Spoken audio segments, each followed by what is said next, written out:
The program that gives you the latest in Filipino business and trends, with norm-challenging brands, paving the way to be next-generation business leaders. This is Talk Shop Asia Next Gen, connecting you to the future.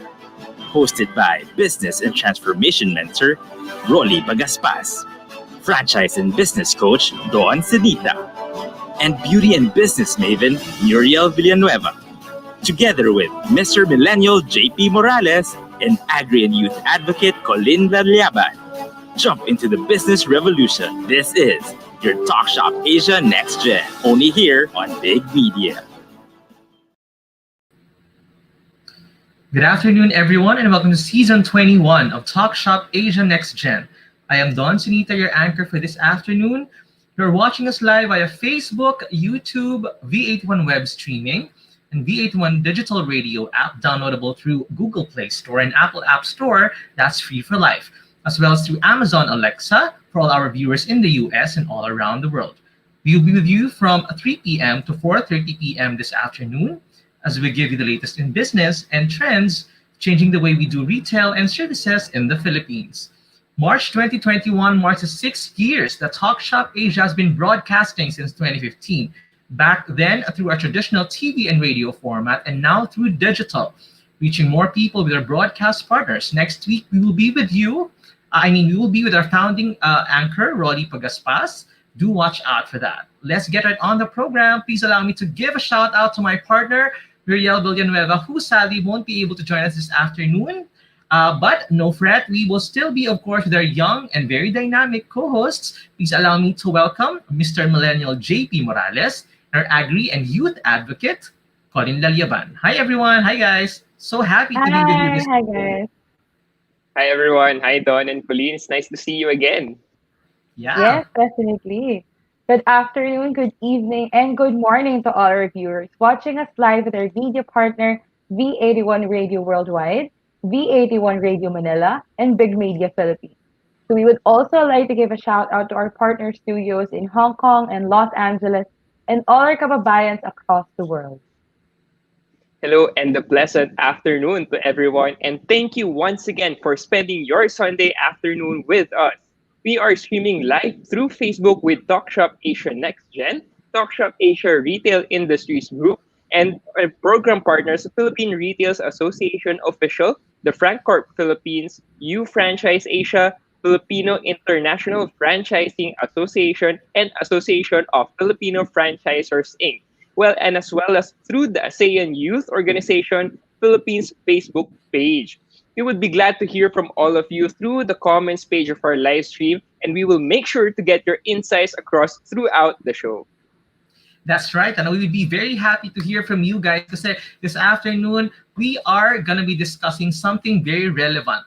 No, this afternoon is all about supporting local. No, it's hashtag Support Local Sunday this afternoon as we celebrate Filipino ingenuity with Eat, Shop, Love Local. So yeah, how excited are you guys sa ating topic for this afternoon, JP? Well, Don and Colleen, I'm very excited to hear the inspiring stories of our guests today, and especially this afternoon, tamang-tama pang merienda ang dala sa atin ng ating isang guest for today. Definitely. Don and JP, it really is high time we show love for our local and homegrown brands. I'm very excited to explore our guest brands today, especially as they aim to promote and innovate the Philippine agricultural sector like no other. That is true. No, very awesome yung lineup natin for this afternoon. We have two agri brands that are pushing local agricultural products, and at the same time, the building and skills development among their community. So this is very helpful, no? Especially that we are all trying to build and start all over after everything we've been through the past months. And aside from that, as mentioned the JP, we also have something that's very merienda ready. It's a pastry business that is putting a Pinoy twist on our favorite macaroons. So, and of course, syempre, I'd also like I mentioned earlier that TalkShop Asia is celebrating its 6th year anniversary this March 2021. Guys, what do you think about that? 6 years na tayo dito sa broadcast natin. Tagal na doon. 6 years is very long na. Well, congrats to TalkShop Asia. Yeah, almost like a grown-up kid na talaga, Don and JP, So this show really, sabi mo, in the past 6 years, I mean, how many people have this show helped? How many businesses have we promoted? And how many collaborations have we created, diba? So it's that's true. And we're glad to be in.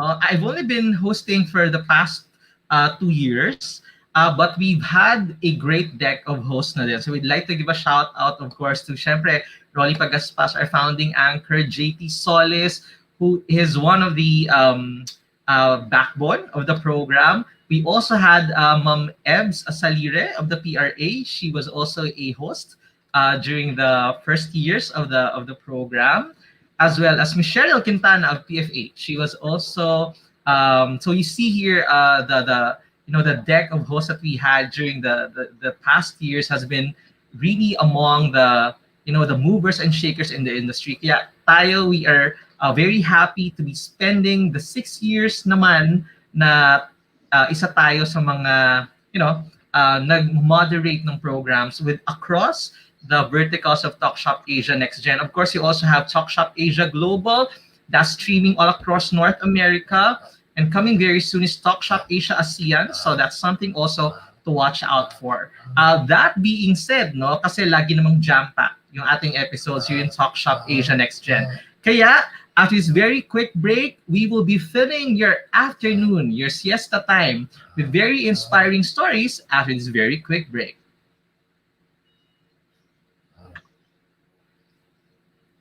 We'll be back shortly. This is TalkShop Asia Next Gen.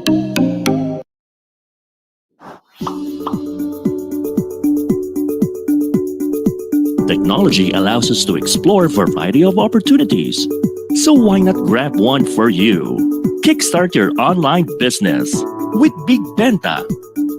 Create an account, visit our store builder, then make your online shop. Be visible, gain customers, and run your business hassle-free. Plus, enjoy the support of our local merchandising team to maximize our platform. Make technology work for you with Big Benta, Pinoy e-commerce site made for you. After this pandemic, let's support the Filipino community. Buy local, visit local, go local.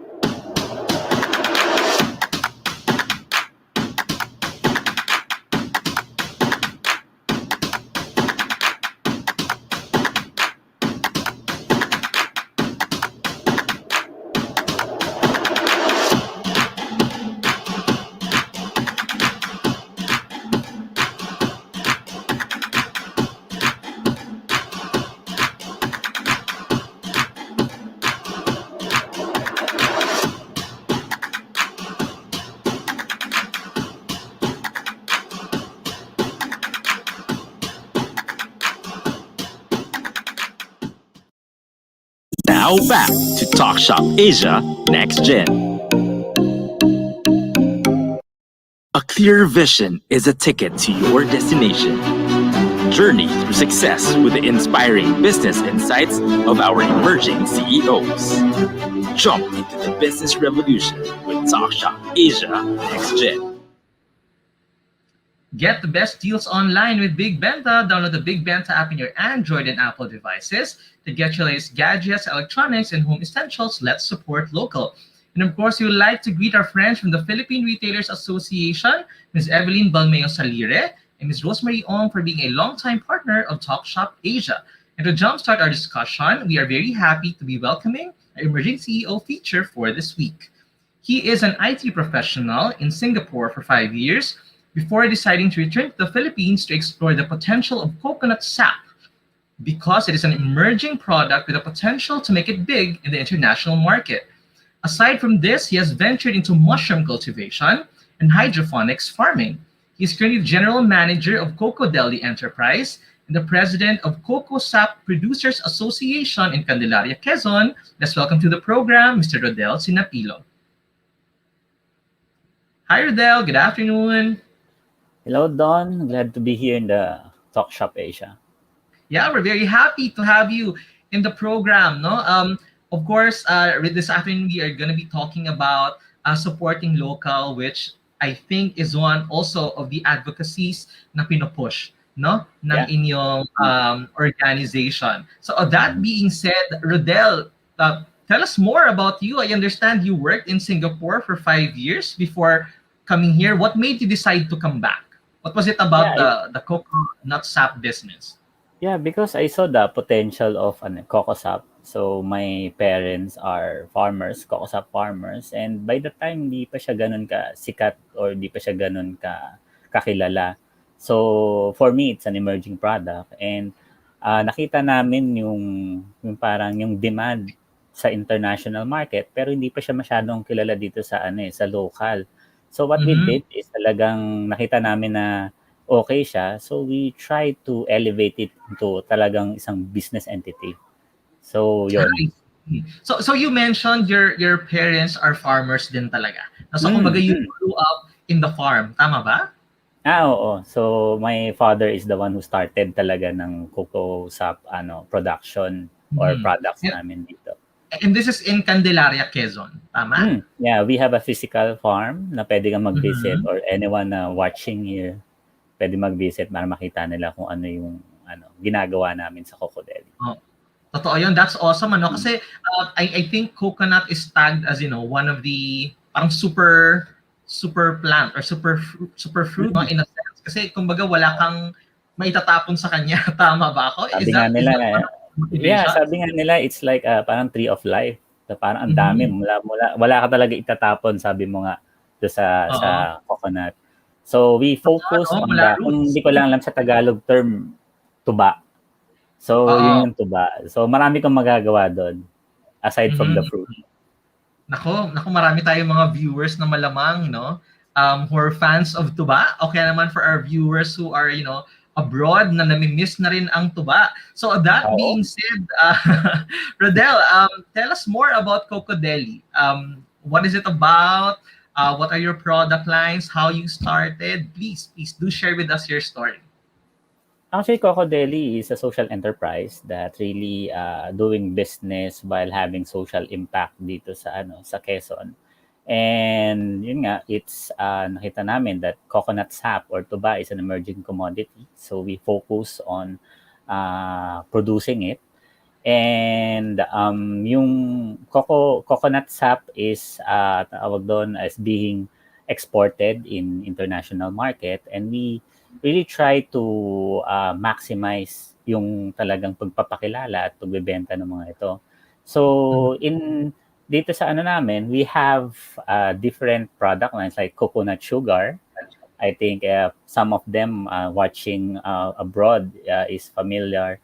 While meron din kaming coconut sap syrup na halos pareho yung sikat sila sa mga diabetic kasi meron siyang low glycemic index na recommended na kung gusto nilang minom or kumain na o maglagay ng sugar, it is recommended for them. And we have cocoa cider vinegar na meron kaming alternative to sa mga naga-apple cider. It's from tuba siya, and nakikita mo yung meron kaming 3 variants, cocoa cider, yung spicy, yung plain, and even we have something like taste like pinakurat version. And we also have coconut amino that you can substitute it to soy sauce. And meron coconut amino. Rodel, question pala. When we say coconut sap, is this like the juice of the coconut? Ano bang coconut sap? Sorry, Yes. hindi ko masyadong familiar sa Actually, coconut sap is the English term of tuba. So, makikita mo, so kung mapapansin mo, doon sa mga slide ko, meron tatay ko mismo yung nagkakarit. Isa siya sa mga farmers.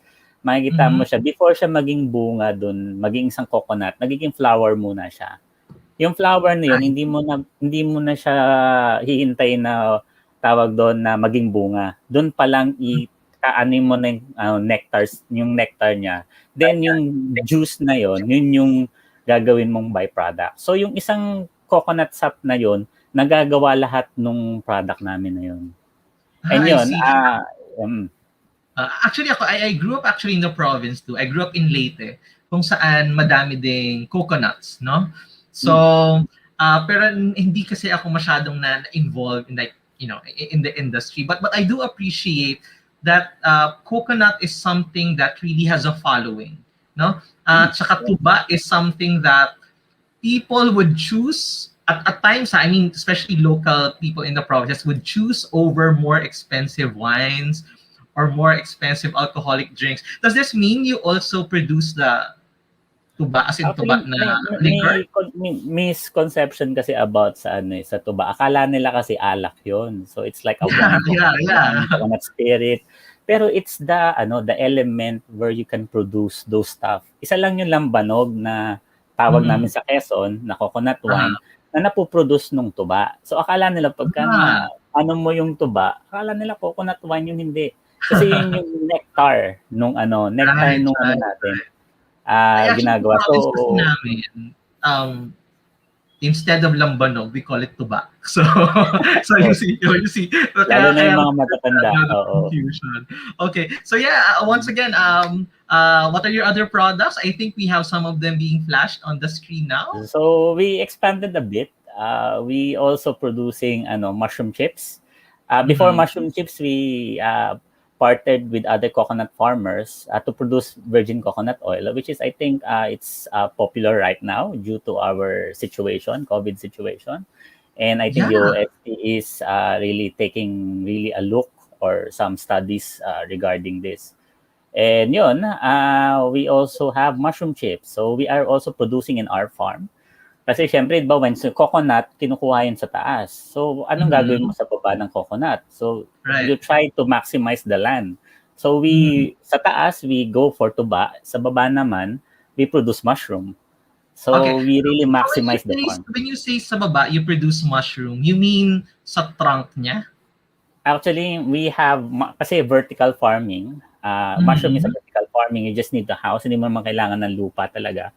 You need to Right. create a house to really house those tinatawag nilang mushroom bags that produces mushrooms. So once we I produce the see. mushrooms, we somehow make it a byproduct na mushroom chips. So it's a healthy alternative like sa mga chicharon. So I'd like to go back a bit sa products ninyo that are more coconut. So around tama ba ako, around 90% of your products are really coconut products, no? Tama. Yes. And these are all coming from the tuba in a sense, na? Yes. Even the sugar. How Yes, do you even the go about the processing of that? How long does that Actually, usually take? yung sugar is once you kasi ang maganda dito do sa tuba, marami kang magagawang byproduct with different timing and with different process. So isa lang yung source niya. Yung source niyang yun, like cocoa sugar, kailangan mo siyang i-harvest by 4 a.m. So that Okay. kailangan magtagal lang siya sa hand mo within 4 hours kundi mag-ferment siya mag-isa. So hindi na siya Right. mag-cocoa sugar. So gagawin namin, yung mga coconut farmers, harvest nila mas maaga, 4 hours, lulutuin kagad. Kasi pag lumampas ka na doon, hindi ka na pwede hindi na siya magiging sugar. Sugar. So ganun Okay. ka, Wala na ganun ka-crucial yung timing. Oo. And syempre, if medyo lumampas ka ng konti, pwede mo na siyang gawing syrup or something like alternative sa honey. So So ganun. you mentioned this being a healthier alternative to sugar, no? So if, for example, for our friends out there who are suffering from diabetes, is this a safe option for them? Yeah. I mean, DOST, DTI, they are recommending it to kung gusto mo talaga ng alternative sweet na ilalagay mo doon kasi because of the low glycemic index. So it becomes popular kasi yung pwede lang din is parang dalawa based do sa research. Dalawa yung stevia if you are familiar with that, and Right. medyo mahal kasi siya eh. So parang nagkaroon tayo ng okay, pwede pala yung tuba and maging cocoa sugar na pwede maging alternative sa mga white sugar o yung nabibili natin na diyan sa market.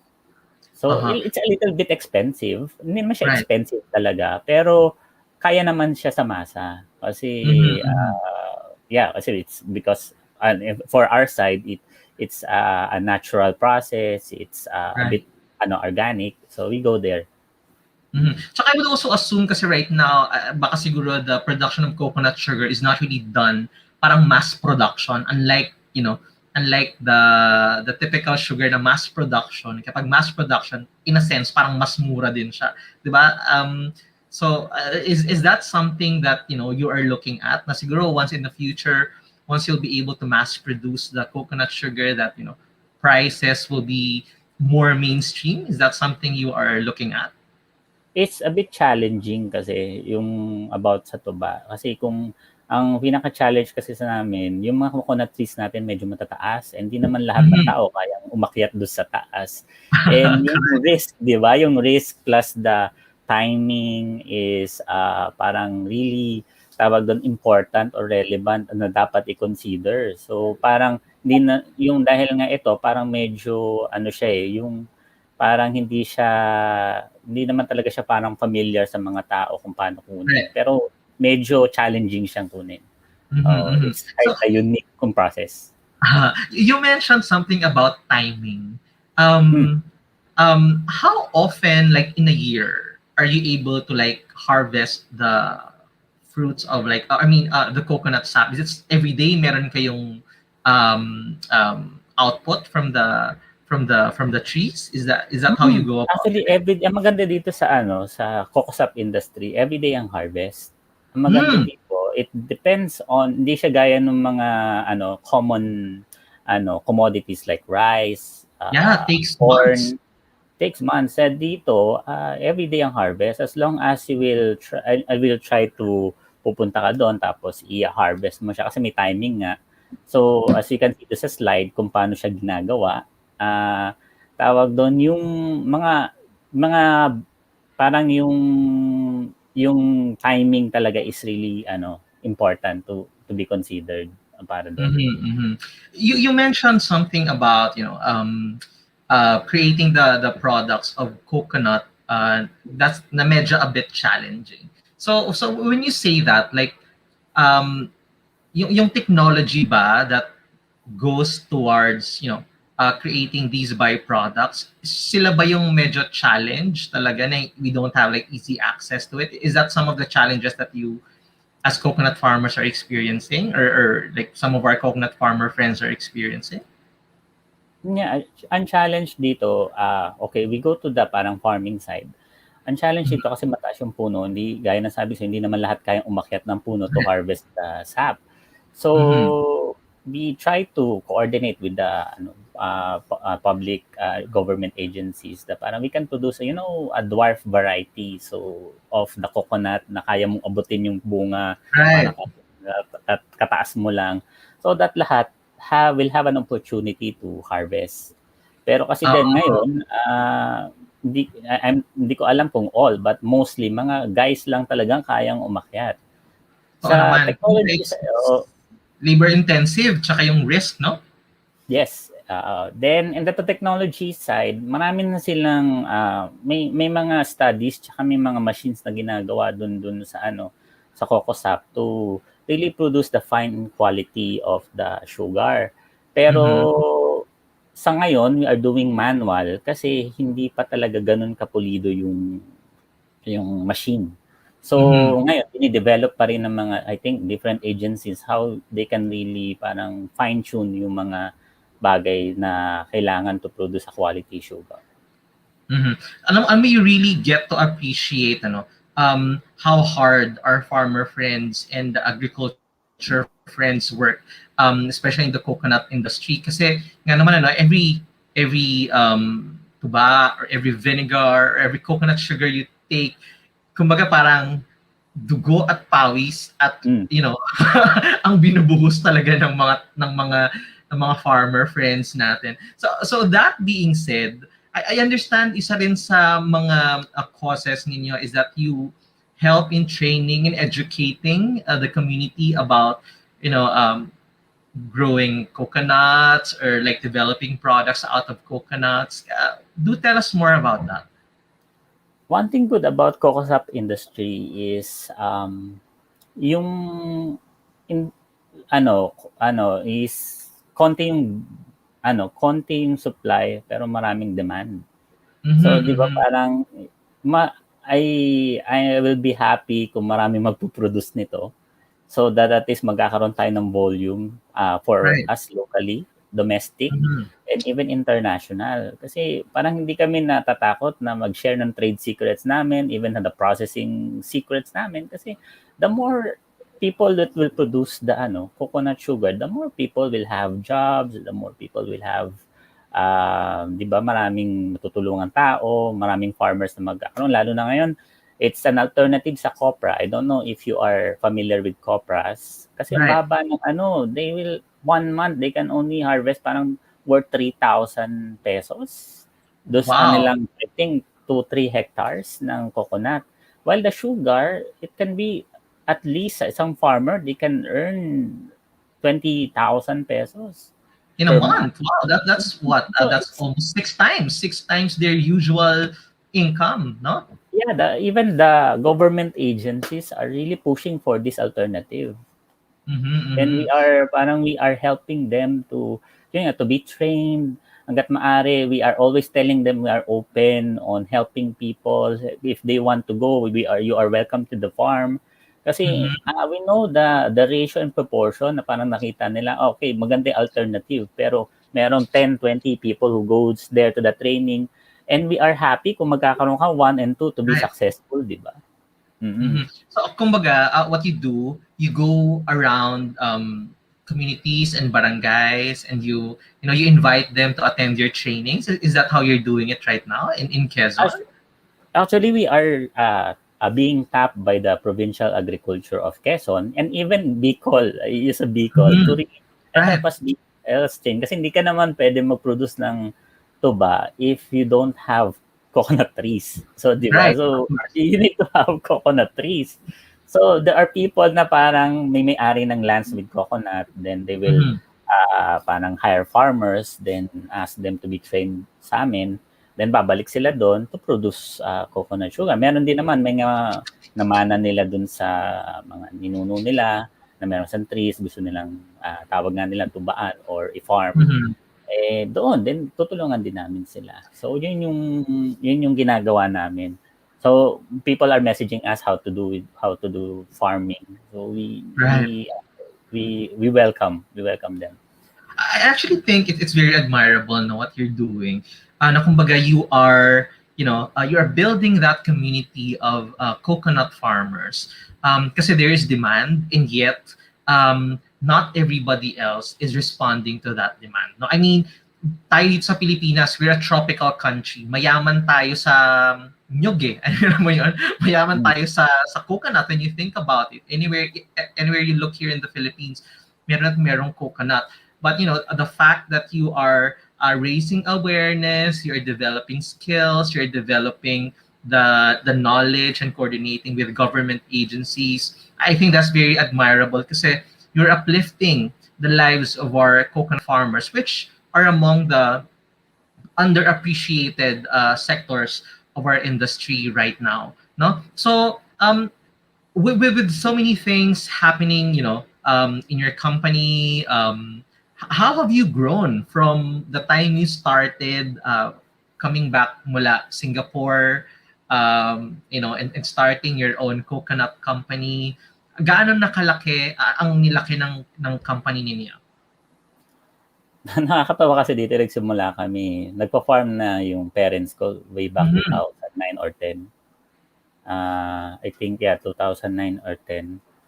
And nakita namin na na yung parang bang nagsimula sila na parang nag-coconut sap lang talaga sila. Tapos Right. nagpa-farm lang sila.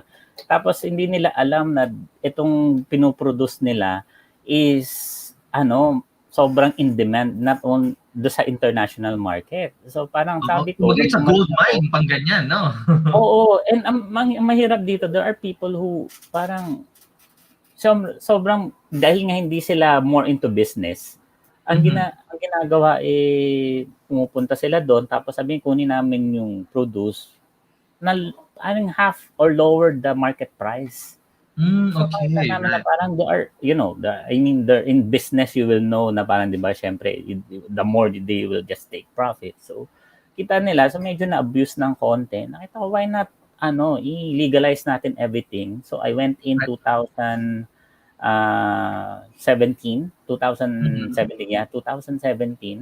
and we went to, the right business process, and we've grown in a way that we've helped a lot of coconut farmers, plus we've expanded to different commodities like mushroom and hydroponics. Kasi in coconut sap, FYI lang, yung coconut sap kasi meron siyang season na mataas siya magbigay ng sap, meron din naman siyang mababang sap. So ngayon, then doon sa mataas, wala tayong problema. They can talaga really live a life. Pero pag doon sa mababang season, sobra din naman konti. I think yung 50% nawawala sa kanila kasi hindi naman nila kasalanan. Pero ito yung time na nagpapahinga yung mga puno.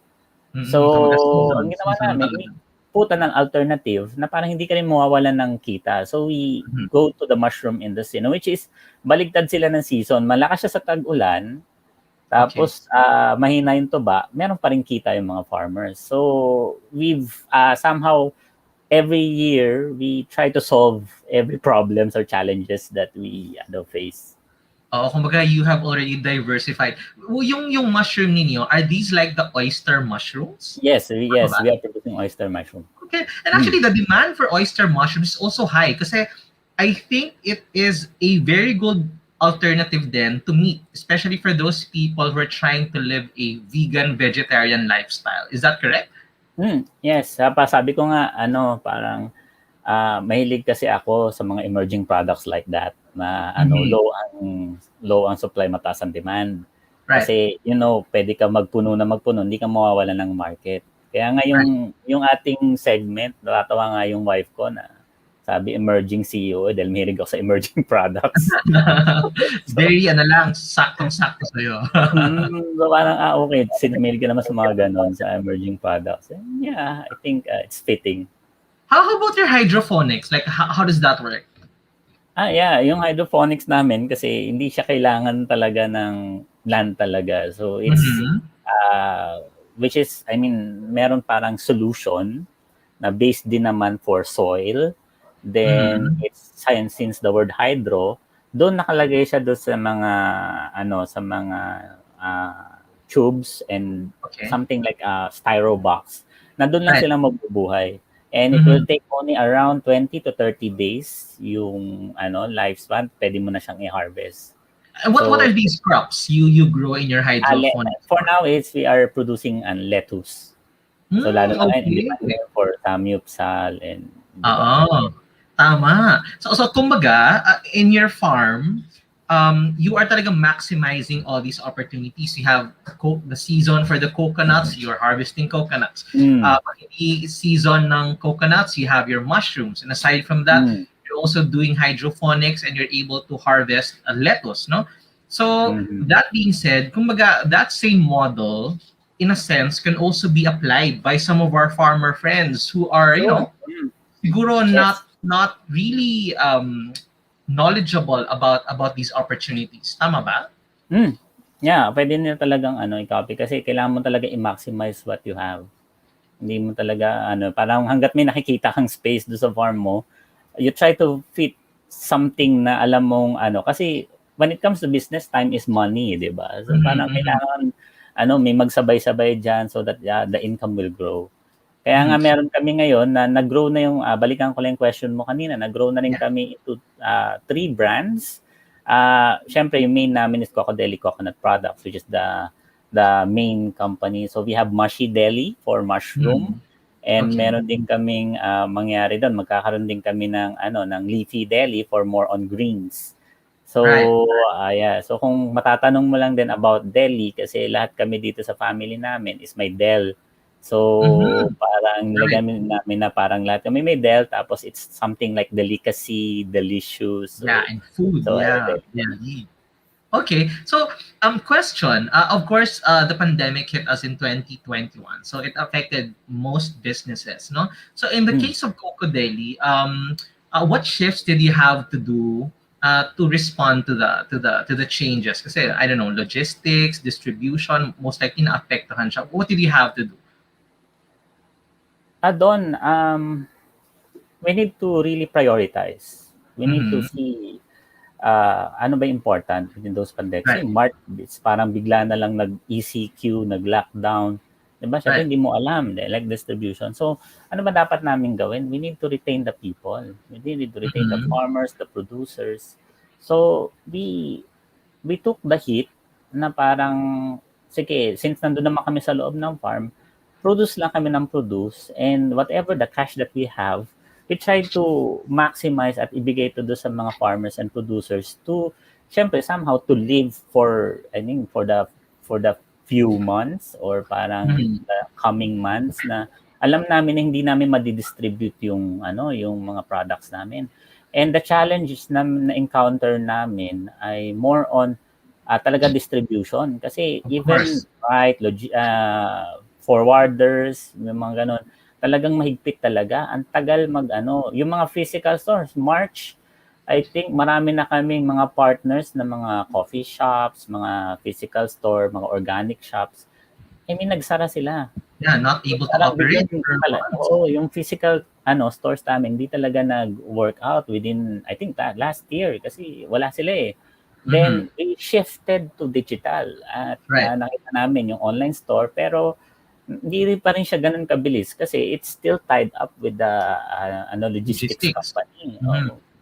So, what we did, unti-unti kaming we try to retain the farmers, bigay yung mga basic needs. Then, I think for the whole year yun. Tapos, unti-unti kami hanggang sa, pabago-bago yung mga CQs na meron tayo, di ba? So, we try to adapt at least kahit pa paano may makabenta to really survive. By the time 2019 is really a year of survival and we're blessed that we're still here. So right now, that being said, what are your current distribution channels now? And ngayon we are really focusing online kasi ngayon it's physical store. We know na hindi siya hindi It's not gonna viable. be easy. Yeah. Oo, no, parang hindi siya talaga, even hindi siya wise to really invest do sa mga physical store. Although unti-unti na rin naman siyang maano, pero online distribution. Plus Okay. yeah, yung we really maximize the technology right now Do to you sell our export your products. products already? Sorry? Do you Ah, export your products?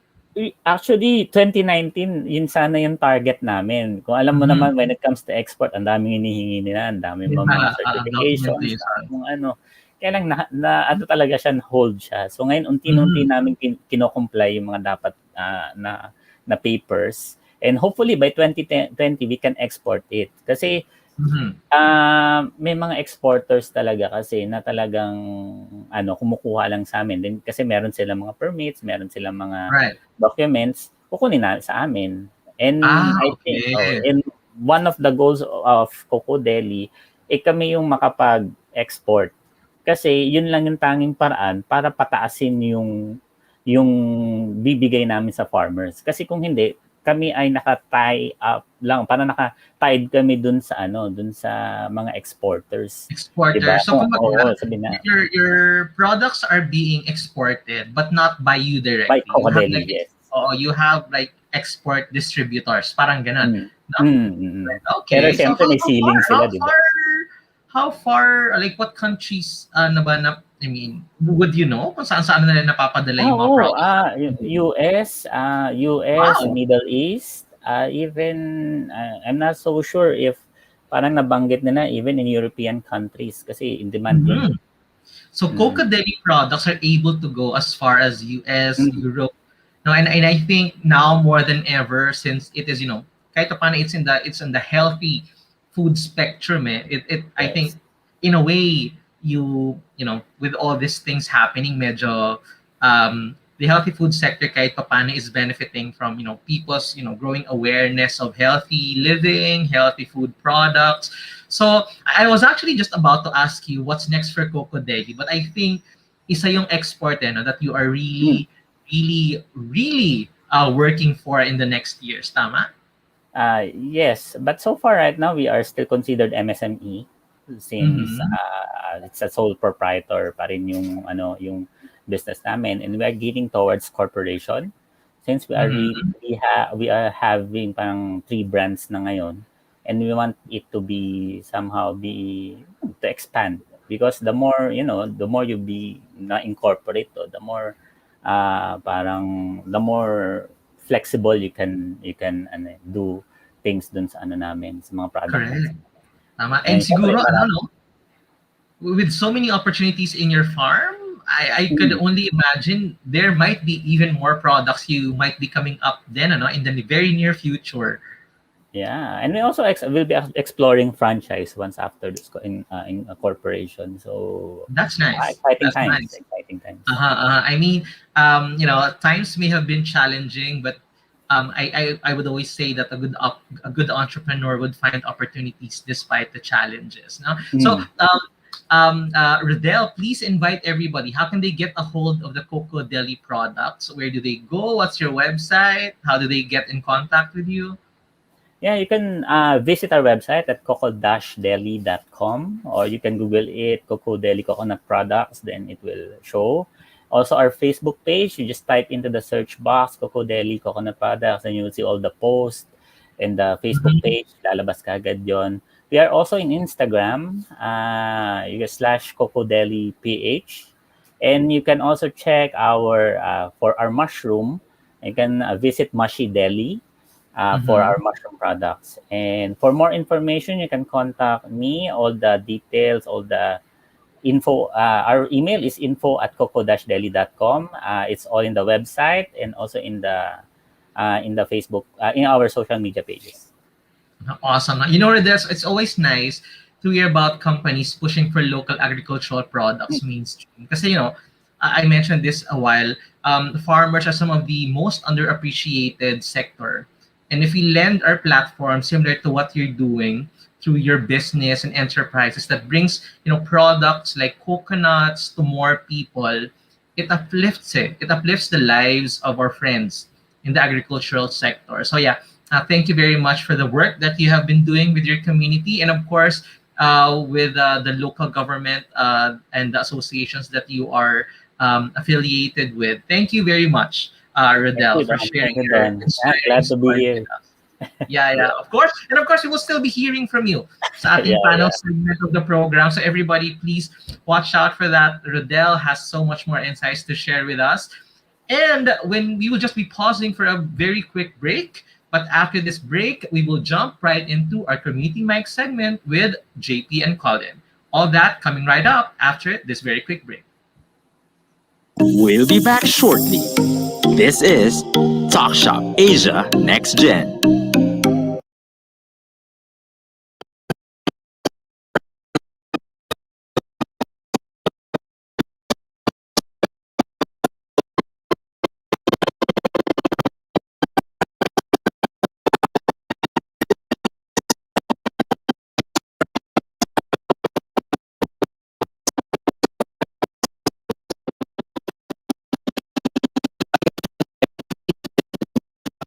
Go into business. Because statistics shows that if you buy a successful franchise format, you have a 90% chance of success. FranCorp has completed full franchise development programs of over 3,000 businesses worldwide, creating successful power brands that have become today's movers and shakers of the franchise industry. FranCorp is a one-stop shop for entrepreneurs wanting to grow their brand through franchising. Our group of consultants are internationally educated and trained, and they have real-world franchise experience. That's why we have the highest number of certified franchise executives in Asia. FranCorp is behind the tremendous growth of franchising in the Philippines. FranCorp is behind the big brands that started small, if not micro, and now they're ready to go overseas. We actually started with a small kiosk in 1992, and today, because of our professional world-class franchise system, we're all over the world. FranCorp offers a complete range of services to assist franchisers. FranCorp has prepared us properly to start our franchise operations, and the rest is history. FranCorp continues to help businesses grow from one to many and to witness the unfolding of more franchise success stories. Are you ready to be the next? FranCorp.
Now back to Talk Shop Asia Next Gen.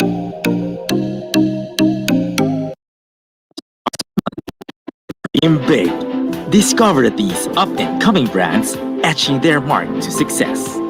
Jump into the business revolution with Talk Shop Asia Next Gen. We would like to greet our friends from FranCorp. Grow your brand from one to many with the professional franchise consultancy services of FranCorp. We also like to greet you franchise if you're looking to start your business. Contact you franchise for one-on-one franchise matching session that fits your interest and budget. Be your own boss now. Drink healthy with Citrazone. Now more than ever, health is wealth. Bring health to your communities with a Citrazone franchise. Find Citrazone on Facebook and take advantage of the 2-in-1 franchise promo this season in their home franchise promo that's coming right to your locations. And since we have another agri brand joining us this afternoon, who best to moderate this discussion than our youth and agri advocate Colin Laliaban? So please allow me to welcome back on the program Colin. Hi, Colin. Hi, Dawn. Hi. Thank you so much for having me on the program. And I'm very excited about our brand guest today for the Of community night. course. Yeah, before we jump into that, I'd like to greet Mr. Amado Cruz, who's tuned in right now. Hi, sir. He's watching us this afternoon. So, yeah, Colin, this is something very close to your heart. Please do us the honors of introducing our first community mic feature for this afternoon. Yes, thank you so much, Dawn. Yeah, that's really true, no? I mean, as an agri advocate, this is something that really inspires me so much. So, I mean, our guest today gives me great inspiration for Philippine agriculture. And I also hope na it would also inspire our youth to venture into the agri industry, diba? Let's make agri sexy again for everyone, diba? So, our guest today is an alumna of Ateneo de Davao University and a certified mentor for ATI and Go Negosyo. So very business-minded talaga to. With 18 years of management and marketing expertise, this agripreneur has worked with big names in the tech industry. She is currently the president of Blue Sapphire Group of Companies, producing a variety of agricultural products, and is also heading a TESDA and ATI certified farm school. So let's all welcome the president of Kasuga Integrated School, Miss Sherilyn Kasuga. Hello, good Hi, Miss afternoon, Cherry. Colleen. Yes, good Yes, hi. afternoon. Good afternoon, Dawn. Good afternoon, everyone. All right, amazing. So, Miss Cherry, welcome to the show. It's really amazing to have such a fellow agri enthusiast on the show. Thank you. Thank you for this opportunity to share. Thank you so much.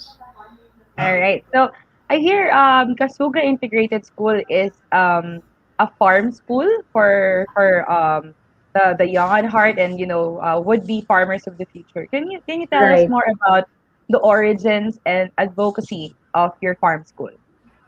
Okay, thank you, Colleen. So to start, we have a family farm. It's the Kasuga Farm. It's a 25-hectare working farm in Barangay Mhm. Malagos, Baguio District, Davao City. That's around 45 minutes drive from the center of the city. So we're producing Mhm. cacao, coconut, Mhm. mangosteen, durian, dairy, and livestock. So my parents gradually acquiring this land like during the 80s, no? So my father, Mr. Dicto Kasuga, is a visionary farmer.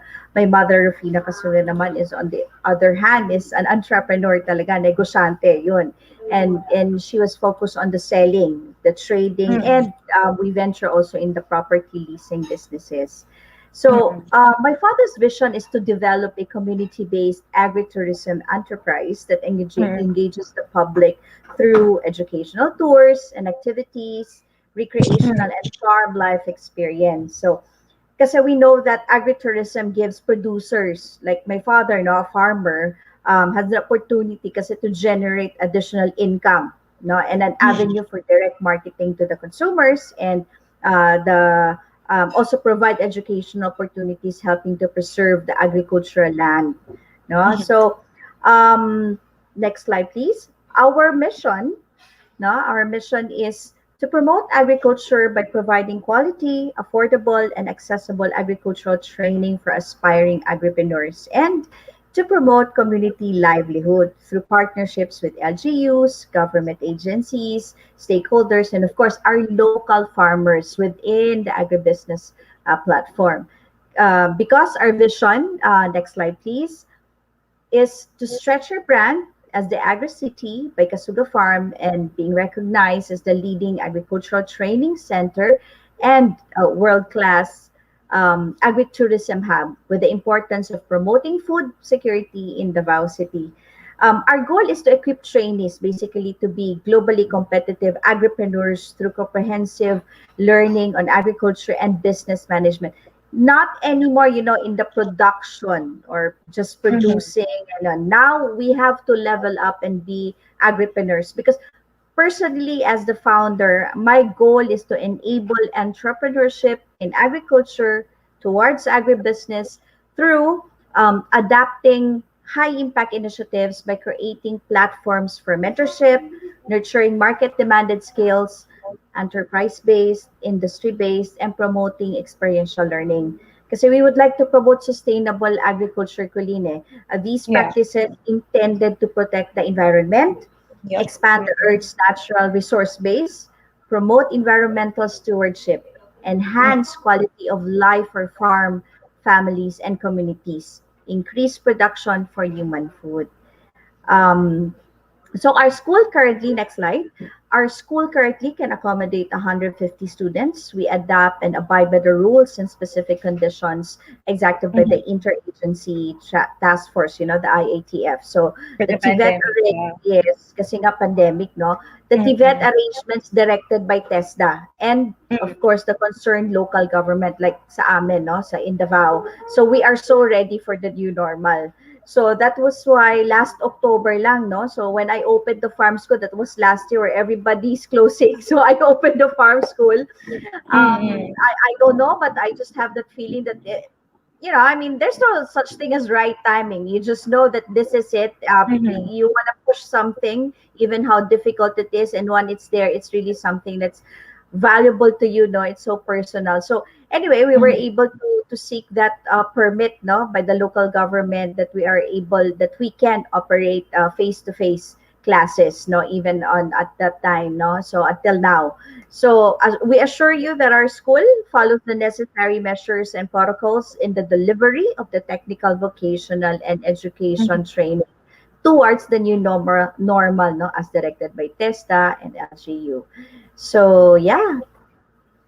Ayun, that's a really amazing mission and vision, no, Miss Cherry. And I think what's most remarkable about this is you really decided to open the school even during the pandemic, and everyone is closing. And I think it's very important to note na this is something that people actually need, especially in this time that everyone is Skills. losing their own livelihoods.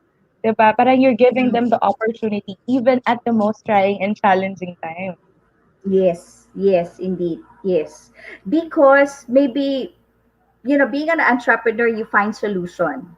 You Yeah. see the opportunity in whatever situation, right? So when everybody's closing, so what are we going to do? Of course, we need livelihood. And then Mm-hmm. everybody's into, of course, into agriculture. Nag-farming tayo. So nakita namin doon yung opportunity na we need right skills. Pero gone Mm-hmm. are the days yung traditional Yeah. farming.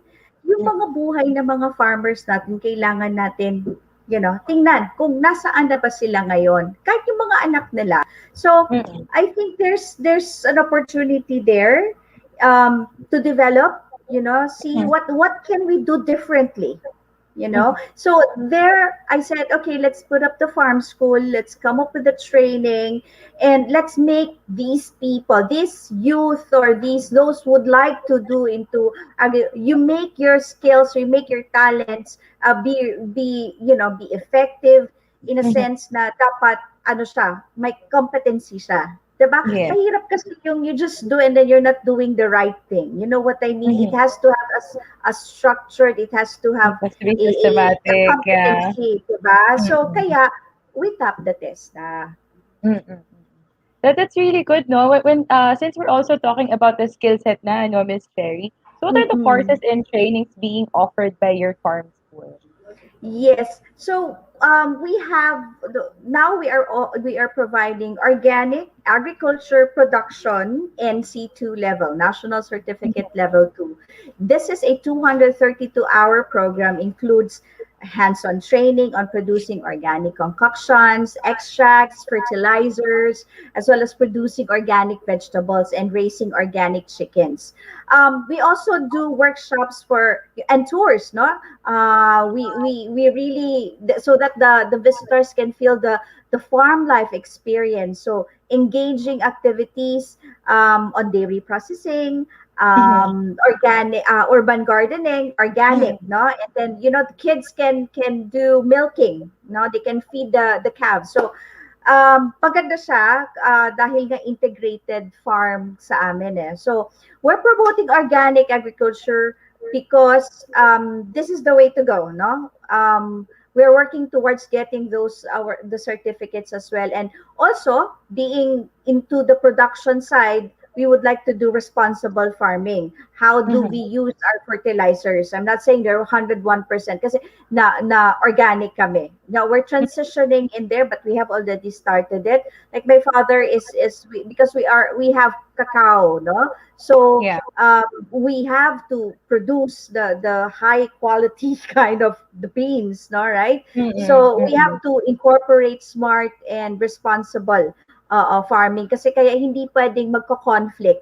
You know what I mean? You want organic, but at the same time you're using fertilizer. That is why in my organic agriculture production in our school we incorporate GAP, good agriculture practices. Yes. So yeah, next slide please.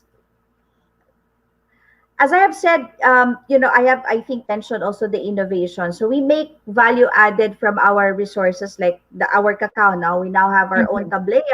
We're offering it to the market. It comes from 100 and 250 grams. The price 85 pesos and then 200 pesos respectively.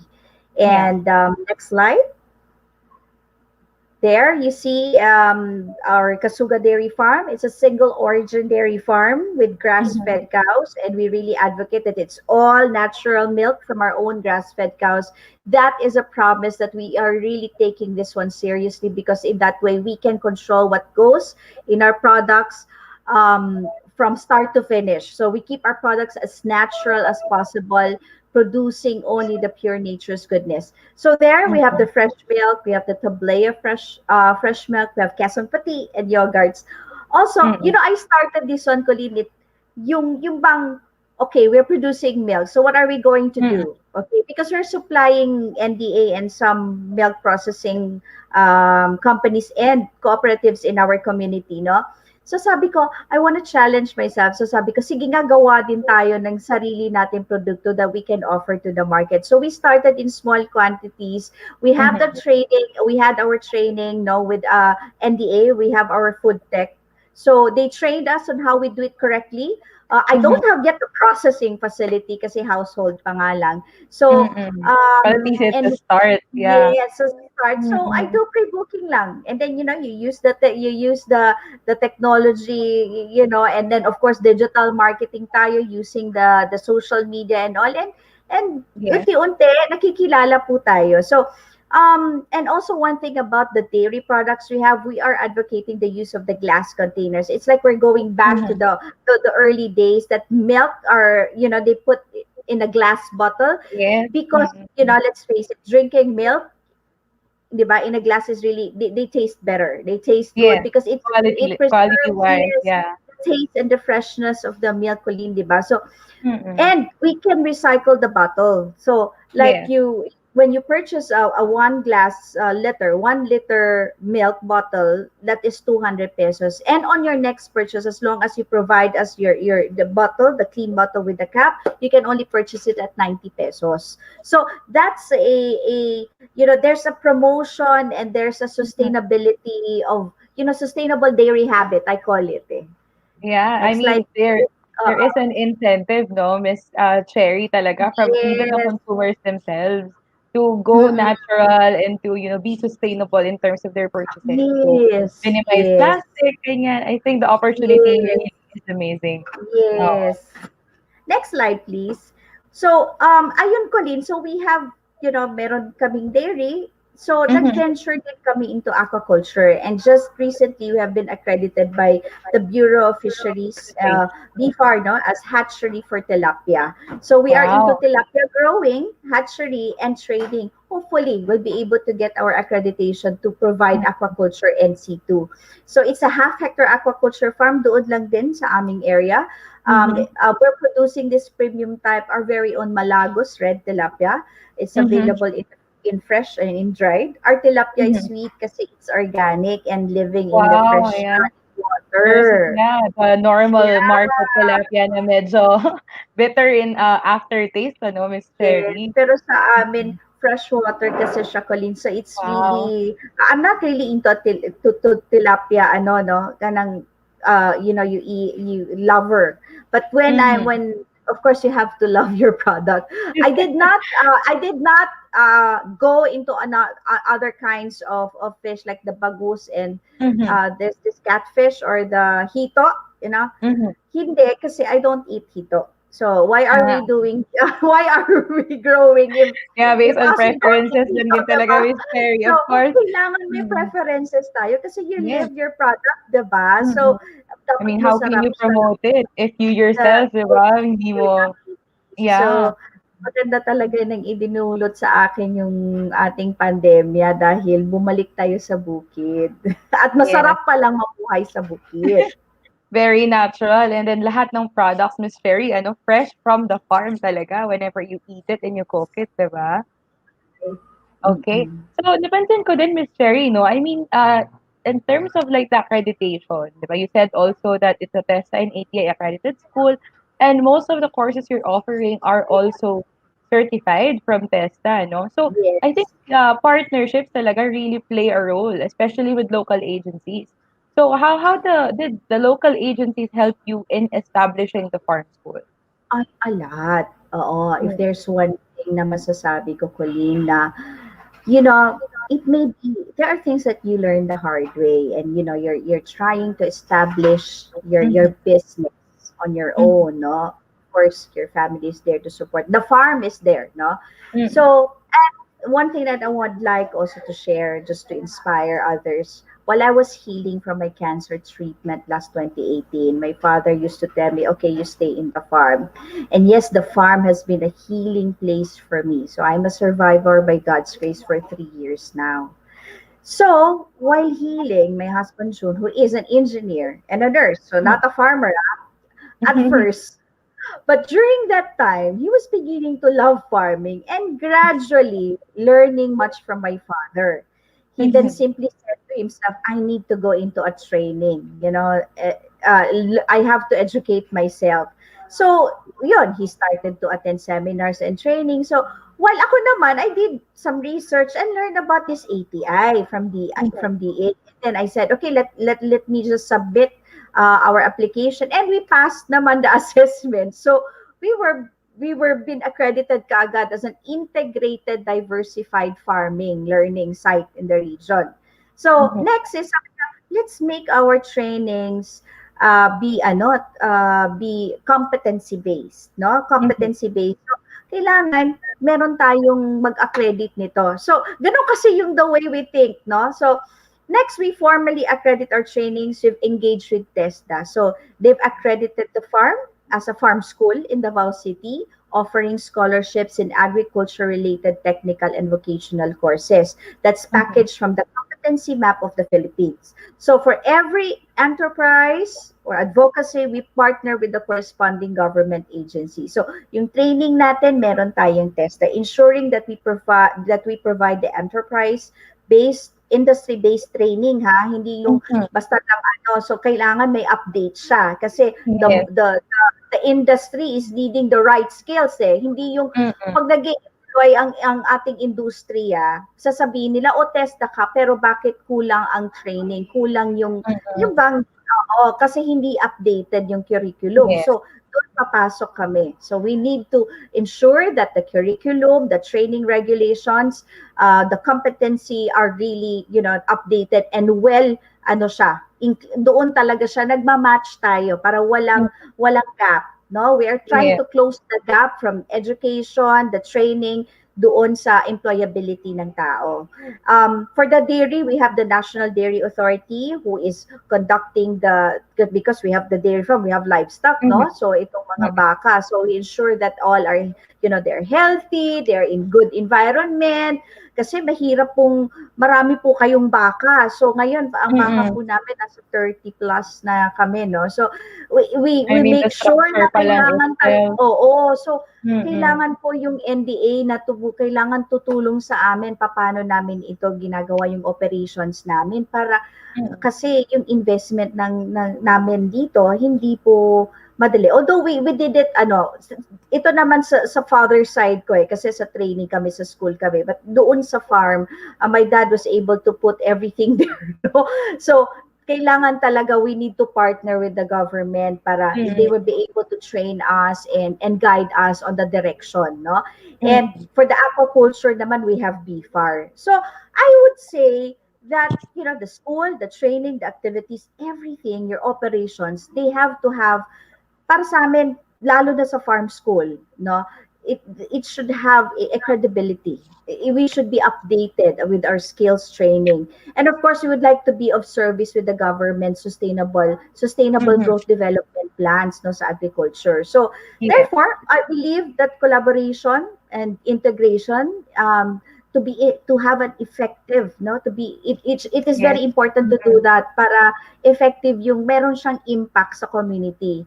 So we work as partners. That is why I input that in one of our mission.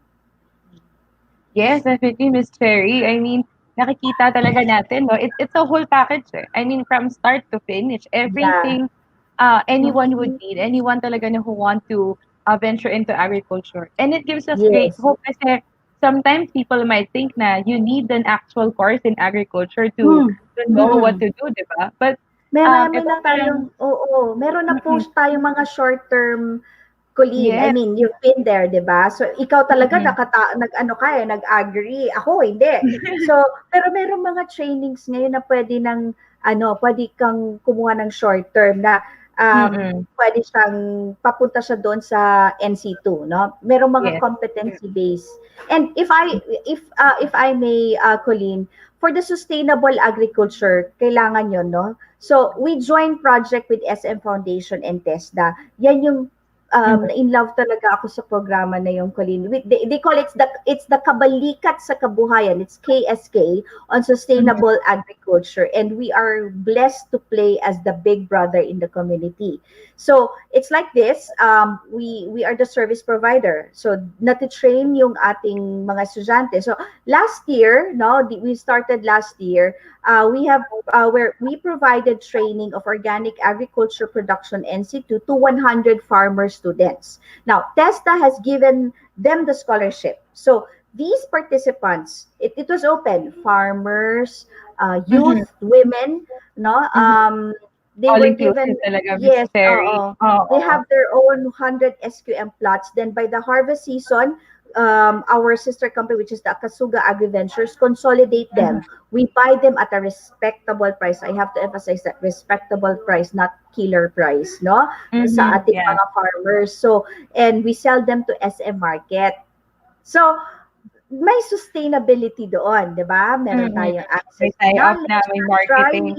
trainings, and access to market. So, and then as a big brother, we monitor them for 1 year. What happened to them after that? But may output. Talaga. Yes, kasi it's either right. Yes, it's either tatlo sila. Pag matapos sila sa amin tatlo, they should be an agripreneur, may livelihood, or they can be an instructor. They can proceed to teaching, training, be a certified TESTA instructor for OAP NC2, or they should be employable na. They should have a job. So, that's how we do. That's a sustainable agriculture. Yeah. So talagang very exciting to, Miss Cherry, for everyone out there. And so yung mga how can they reach you? Everyone who wants to enroll or be part of Kasuga Integrated School. Okay, so they can always check on our website. We don't have yet the website. It's on the works pa. So Facebook muna, they'll be able to see there are posts, no? There's a Google form there, so we post that one. They can just fill that out. They fill out the form, and then after that, we'll just call them. And kasi we gather them. So our farm, our office is open Mondays to Saturdays, no, 8 o'clock to 5 o'clock. And first, if they want to enroll, they need to register. So that they can register online. We do it online, and then we will call them for the orientation. So ganun lang. Let's Alright. not make things complicated. Yep. Super accessible talaga, Miss Cherry, no? Yeah, Yes.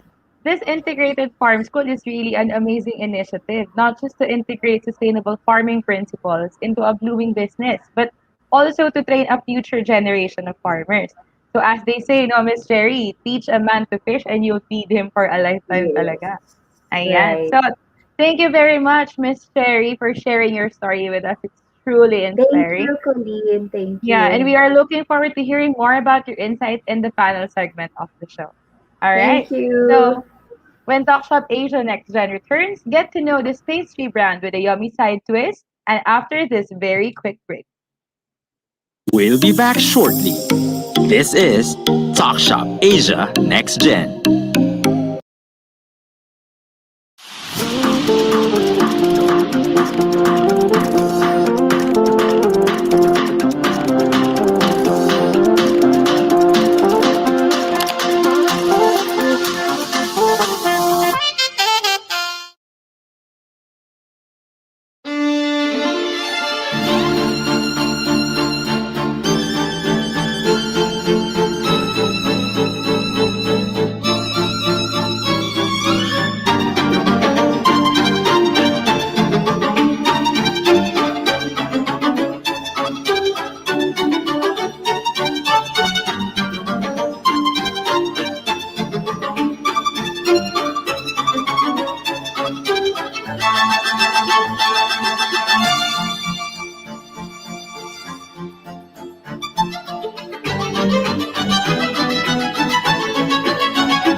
To Talk Shop Asia Next Gen.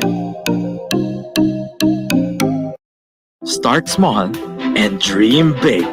Discover these up and coming brands etching their mark to success. Jump into the business revolution with Talk Shop Asia Next Gen. We would like to greet our friends from the Association of Filipino Franchisers, Inc. and the Filipino International Franchise Association that is continuously re-energizing the micro, small, and medium enterprises communities. ISA provides you with the best self-care products and services for your overall beauty in the new norm. Purchase any ISA products or visit any ISA aesthetic and wellness near you today. Shop the comforts of your home with Zolingo. Visit www.zolingo.com or through the Zolingo app and find your favorite and trendy items right at your fingertips. And of course, we're very happy to announce that TalkShop Asia has partnered with Zolingo to provide you with marketing and biz solutions at the best affordable prices and packages. Please reach out to us through the TalkShop Asia Next Gen Facebook page. That's facebook.com/TSA Next Gen, or email us at talkshopasia2020@gmail.com to know more. And for our second community mic, let's call on screen our Mr. Millennial, JP Morales, to tell us more about this yummy brand. JP? Thank you so much, Don. And now for our second guest for the community mic, it all started at Calle Negosyo, headed by husband and wife tandem, Mr. George Winike and Jenny Winike, as part of their advocacy program, participants of Kalye Negosyo Batch 5 had its actual feasibility study in September 2018 by selling their product at Mercato Central BGC Taguig, yung kala RG Redesma, no, Don? Now, Mama Cell Crema de Leche is the first and only flan snack on the go. Now, being the first to offer this kind of concept in the market, one can enjoy this all-time favorite dessert in a ready-to-eat food-grade packaging anytime and anywhere. Mama Cell Creme Maroons is an innovation of a product that is already available in the market. Well, as part of his innovation, he created a moist, soft, chewy macaroons that gives not only value for money, but also exceeds your expectations from the present product in the market. Let us all welcome the owner and founder of Mama Cell Crema de Leche, Mr. Frontline Plaza. Hi, good afternoon. Hi, Froy. Good Okay. afternoon. How are you? Yeah, I'm good. Maraming salamat sa pagkakataon at na-invite ako dito sa Talk Shop Asia. Thank you so much, Sir Froy. Ano? We are very happy to have you here in our show. Ano? Froy, could you tell us a little bit more on how Mama Cell started and how you came up with Mama Cell? And of course, kakaiba yun, ano, Mama Cell Crema de Leche. No? And of course, narinig ko rin, Yes. ano, Froy, na you were also a kidney dialysis patient before. Tama ba ito? Yes. Tama ka doon, JP. Before I was a kidney dialysis patient for 9 long years. And for 9 years talagang yung agony, yung pain, talagang napakabigat. Tapos noon 2015 last June of 2016 I got a kidney transplant sa National Kidney, no? And then this year sa July, sa June, I'll be celebrating the 5th year of the kidney transplant survivor. Hallelujah. Wow. And then it all started, Mama Cell, sa Kalye Negosyo, just what you said a while ago. Bakit nagsimula ito? Saan nagsimula? Because sa 9 years of dialysis, talagang naubos lahat, JP, yung aming ipon, naubos talaga yung aming pinagkakakitaan. And yung wife ko, Maricel, right now, she's just, siya lang yung nagtatrabaho eh. So ako, I'll do my part na lang as a husband. Naging house husband ako. We have 3 kids. And then I make sure every time na uuwi ang wife ko, si Maricel, I make sure that the kids are already malinis na, maayos na, they have already food in the table, and ganun din kay Maricel. I make sure na may kakainin siya pagdating sa bahay kahit alam mong pagod sa trabaho. So, why Mama Cell? Why Mama Cell? Because to honor my wife, my wife name is Maricel. So, she's commonly called sa office is Mama Cell. So sabi ko, magandang pangalan kasi may retention is Mama Cell. Since Mama tapos Cell, so bakit niya hindi naman i-Mama Cell natin, magbenta tayo. So that's why we came up the name of Mama Cell. And during the Kalye Negosyo, one of our feasibility studies, you said a while ago na nakasama ka sa Mercato Central for our feasibility studies, and for 4 days, 4 evenings, sold out ang product ko sa sa Mercato Central. Grabe yun, experience na yun. And to give you a little background kung paano ako nauwi sa ganitong product, at first kasi sa advocacy ng Kalye Negosyo ni Sir George, they just selected yung may mga product ka talaga. At first, ang product ko lang nilapit ko lang kay Sir George noong that time is duck egg leche flan and a salted egg. So sabi ko, during the course, sabi ni Sir George, wala ba tayong magagawa dito? Kailangan natin mabago to, kailangan natin pagandahin to, ibahin natin. Lahat na marunong kumain ng leche flan eh.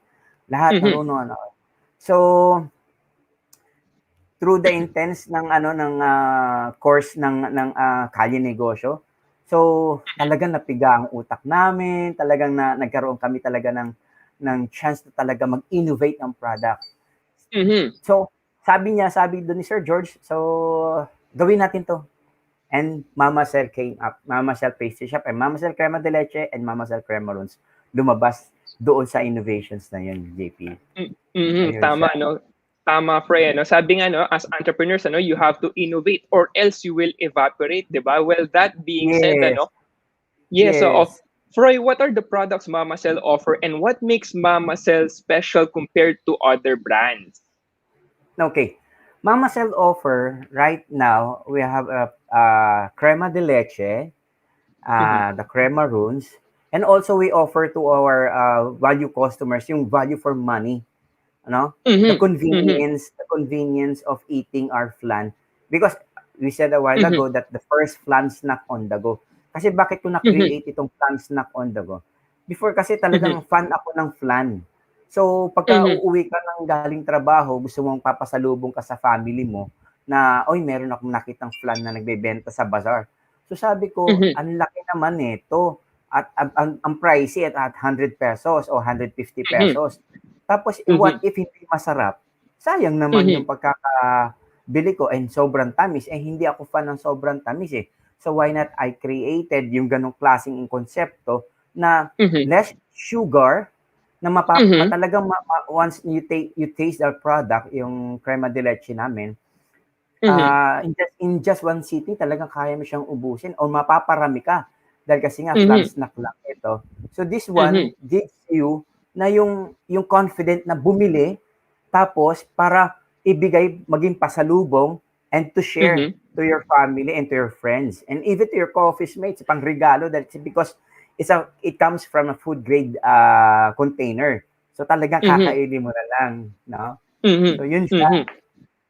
Yes, no. And then Froy, earlier you mentioned yung first product mo was the duck egg, ano? And then nagkaroon ka ng innovation. So tama ba, Mama Cell, yung ginagamit na egg is from duck egg? Tama po ba? Yes, we usually use duck egg. Fan ako ng duck. Why? Because my parents, particular mother ko, we had this business, balut business. Dito kami pinalaki. Dito kami binuhay ng mga magulang ko sa pagtitinda ng balot at penoy. And then I should say I'm proud to say na before, during panahon ng mother ko sa kalakasan namin sa pagtitinda ng balot, halos na generate or nasakop namin yung buong Farmers Cubao, yung mga balot vendor doon every night na nakikita nyo nandoon. Lahat yun na halos sa amin kumukuha yon every night. So that's why medyo madami. Kumbaga parang we're selling at balot every night for mga 2,500 to 3,000 a day. Night na malaki yan. Oo. Medyo malaki talaga. So doon kami binuhay. And then why duck? Why duck? Sabi ko ganun. Kasi bakit duck ang ginamit ko? Yung konsepto kasi ng duck, alam mo JP, if you're going to look at it, bigyan ko lang kayo ng little education about sa duck. No, ang duck, hindi mo makikitang umatras ang duck. No? Hindi mo siya, laging always forward ang lakad ng duck na yan. So, ganun din sa buhay. Ganun din sa nangyari sa buhay ko. So, I never stop. Kahit na nagkasakit ako, I move forward pa rin. Sabi ko, hindi katapusan to. May laban pa at may mga tao pang naniniwala sa kakayanan ko at sa aming pamilya. So that's why we never stop yung pag-produce ng aming product. So that's why we came up yung duck egg leche flan, itong crema de leche, and yung aming crema runes. No? So why crema runes? The reason why it's crema runes, it started from crema de leche. Kasi nauna talaga yung crema de leche. So, sabi ko, nag-innovate kagad ulit ako. So, during the course, nagdagdag ako kagad ng product. So, in-incorporate ko ngayon si crema de leche sa macaroons. So, we end up calling it crema runes. So yung lasa nung crema de leche na naka-incorporate sa macaroons, that's why we end up na yung soft, moist, chewy, not too sweet, na macaroons. So, talagang ang sarap niya. Tama-tama, Froy, sakto ngayong hapon pang merienda talaga ngayon ng ating mga viewers. Yeah. And And of also, course then, and also yes, JP, I take this about ano na rin opportunity, no? If you're looking for an flan that will fit to your halo business, Mama Sal Crema de Leche is the name. Tama, I have to agree with that, Froy. And that being said, yung duck eggs, syempre meron din yung mga health benefits Yung mga yolks nan, it holds more antioxidants, and of course, more Yes. omega-3 fatty acids and Yes. 50% more vitamin A. And of course, mas more protein siya than chicken eggs, So much healthier siya, no? And then of course, Froy, nakita natin nung mga pandemic during the earlier days of the pandemic, meron tayong mga difficulties na na-encountered. May we know what were the difficulties that Mama Cell faced, and of course, how were you able to solve them? At first, JP talaga, yung pumasok yung lockdown March, actually, itong panahon na to, nag-lockdown ako for 3 months. So, talagang yung product ko na naka-display, kasi we opened our physical store here in Bacoor last February of 2020. Tapos, come March 2020, hindi pa nakakaisang buwan yung tindahan ko, nag-lockdown na. So, may produced product ako na nakalagay sa chiller. So, talagang, inabutan na ako ng expiration, inabutan na ako ng pagkakasira. So, talagang lugi talaga. But dumating sa point after 3 months of lockdown sa store, unti-unti bumabangon, unti-unti nag-ano ulit ako. But this time wala talaga pang tao sa physical store. So talagang it's most like online. So I had a chance na maka-enroll JP sa Grab Food at saka sa Food Panda. Doon kahit paano napansin ako doon. Kaya since then nagkaroon ako ng regular customer, repeat customers, hanggang sa nitong nakaraan last Christmas, nagkaroon ako ng mga bulk orders. So, para sa giveaways nila. Yeah. Tama, Froy. And of course, we are all blessed, na we are living in a digital age. Siyempre, yung tayo sa mga negosyante, nakapagbenta na tayo now through the online platforms. Yes, and then, of course, Froy, is Mama Cell open for resellers? Yes. Mama Cell is open for resellers. And how much will you gain for the reseller? You can gain as much as 20% to 25%. Wow, malaki Yes, oo. Kasi yung price range naman niya, ito nga, naalala ko pala ang sabi sa atin ng isang tao, particular si Sir George, sabi niya, kapag hindi mo gawa, hindi mo kita. Tama, I have to agree with that, Froy. So that's why I'm inviting resellers right now. Pwede pa rin kayo kumita kahit hindi nyo gawa kasi kayo lumapit sa may gumagawa.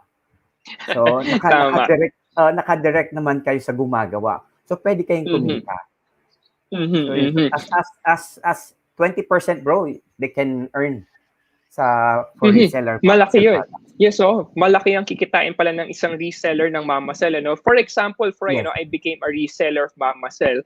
Ano yung kailangan ko? Kailangan ko ba ng mga ref, ng mga freezer, mga chiller, or hindi naman na kailangan? And of course, paano ito? For example, do I have to go there to pick up yung mga products to resell, or pwede siyang ipa-deliver sa amin via yung mga online delivery platforms? Okay.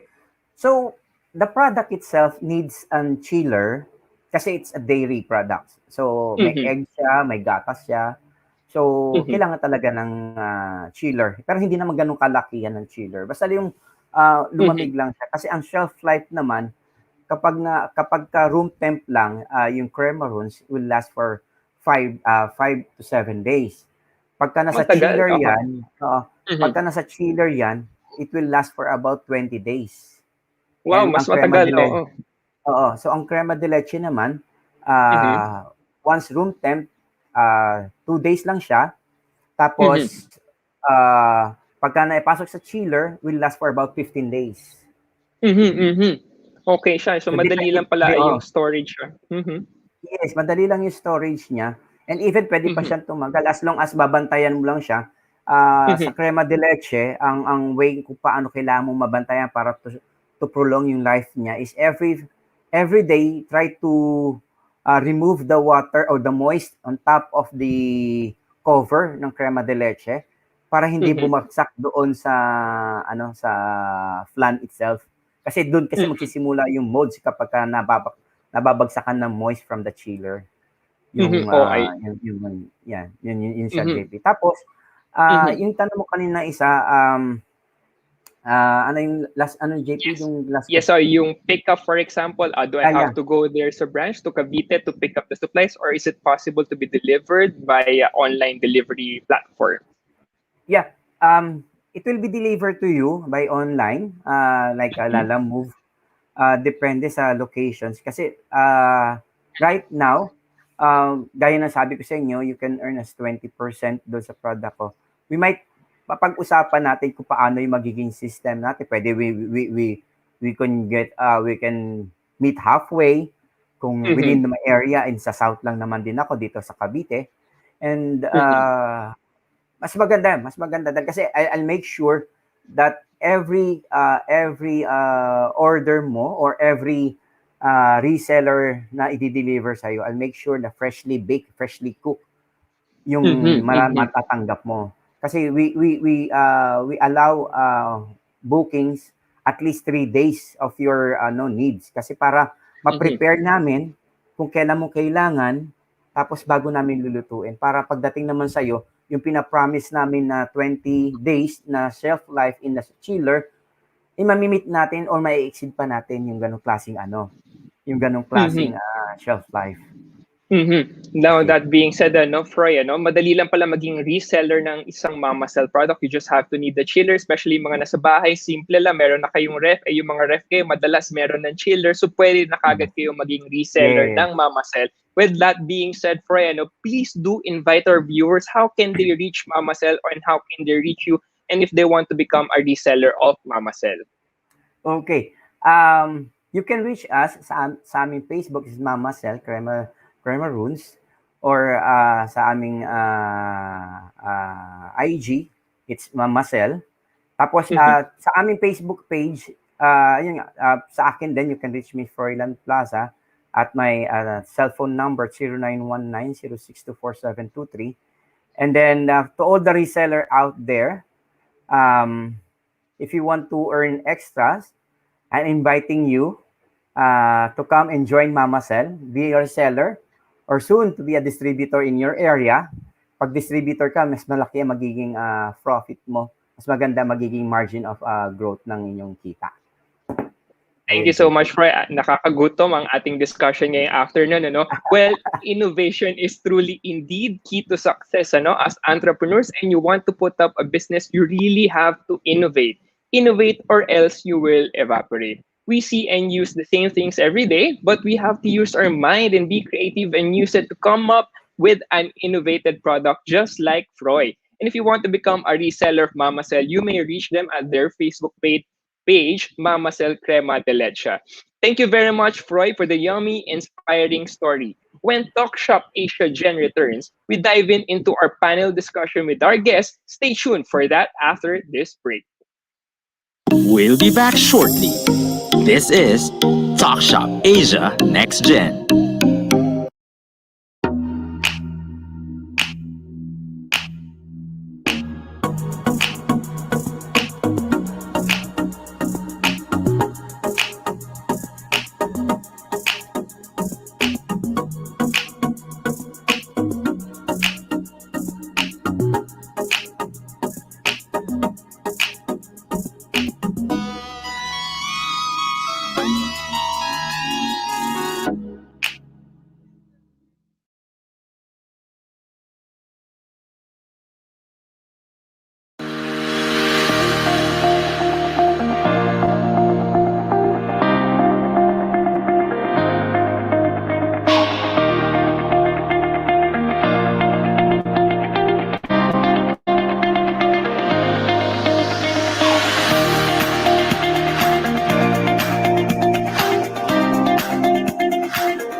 Talk Shop Asia Next Gen.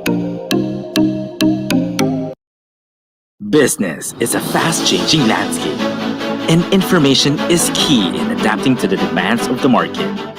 Thinking forward and staying relevant with the latest trends and insights to keep your business up to date with the times. Jump into the business revolution with TalkShop Asia Next Gen.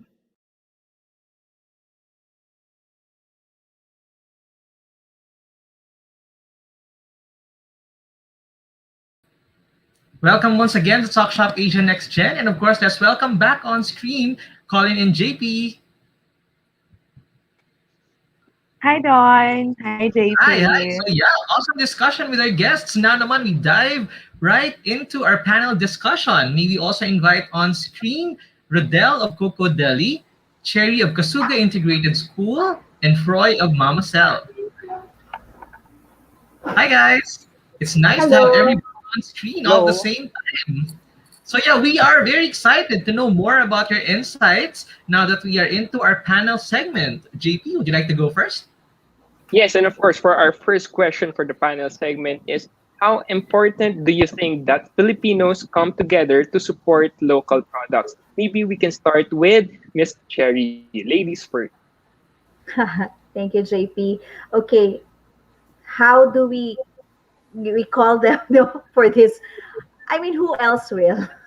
Kung hindi tayo lang. You know, the pandemic has brought us to be, to be creative, and you know that everybody was coming out of something from the resources they have available. The lockdown did not stop us to be human. So, kahit mahirap ang buhay, kailangan tumulong pa rin tayo. So, the bayanihan must be, it should be there in the spirit. Ako, ewan ko na kung hindi ka naaawa, pero ako ay kung hindi natin matutulungan ang ating MSME, sabi nga ang MSME malaki po ang kanilang kontribusyon sa ekonomiya ng ating bayan. As a matter of fact, I think 99% no, they comprise the business establishment. So itong mga ating local negosyante, mga micro small no enterprise, kung hindi natin sila tutulungan, sino pa ba? Sila itong bumubuhay sa ating ekonomiya, di ba? So we have to give back to the community by supporting the entrepreneurs, the startups, especially for those na wala ng trabaho, na wala ng kabuhayan.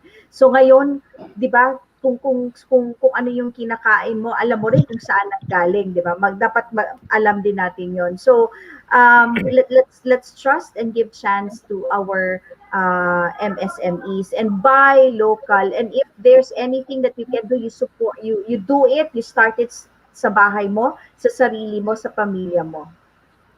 Thank you. Mm-hmm. Correct. Alam mo, JP and Mr. I have to agree. Parang kumbaga as consumers, it's like one of our biggest purpose, no? It's really giving back to our, our local communities. Now naman, let's proceed with Bradel. Yeah, Don, it's not just important, but it's really critical kasi kung mapapansin mo yung yung mga business na open noon, pag nakita mo ngayon sa malls, 'di ba? Sarado na, gaya ng sabi ni Miss Cherry.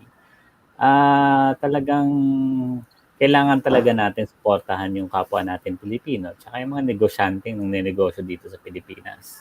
But on the side note, kasi it's we need to also yung mga negosyante to really be creative and giving people reason to buy their products. Kasi mahirap yung tawag doon, although may mga exported products na meron tayo dito, but syempre, yung mga consumers din, they are holding their, di ba, cash din. Tapos kailangan nila maging wise na bilhin. And you need to give them reason to buy your products. So yeah, I mean it's up to the entrepreneurs on how they will tell people buy our products. So yeah, so yun, it's really important. I have to agree din. Tama yun. I mean, as local products, we have to up our game para naman yung value for money we're able to give it to the consumers who are supporting us. How about for you, Froy? Yeah. I agree with Sir Dudel at saka with Sherry about the how important it is sa sitwasyon natin ngayon, ano.